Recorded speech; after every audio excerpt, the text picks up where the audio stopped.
Gjorgja dhe Gjulia, vogëlushet 4 dhe 11 vjeç, të cilat u nxorën të gjalla pas shumë orësh kërkimi, shumë shpejt u zhndërruan në simbol të shpresës, pavarësisht shkatrimit që shkaktoi tërmeti 2 ditëve më parë në Italinë qendrore. 4 vjeçarja Gjorgja u gjet nga ekipet e shpëtimit pas 16 orësh kërkimi në Pescara del Tronto, ndërsa 11 vjeçarja Gjulia u gjet në ngërmatat e Amatrices. Dai Giulia.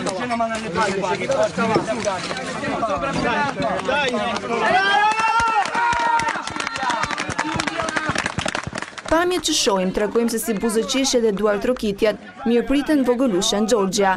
Gjorgja nisër mbush 4 vjeç dhe stafi pediatris është shprehur i gatshëm të festojë ditëlindjen duke i dhuruar një tort. Vogëlushja ende nuk e di që tashmë është ndruar në një simbol shpresë. Ajo ja doli së bashku me prindërit, por motra e saj nuk arriti të mbijetonte. Të nxirrin vajzën e gjallë ishte një ndjenjë shumë e bukur për ne. Shpresojmë që vogëlushja të harrojë këtë ngjarje të hidhur, u shprehën zjarfiksit. Autoritetet italiane kanë konfirmuar se mes viktimave ka shumë fëmijë, të cilët nuk arritën t'i shpëtonin kësaj fatkeqësie.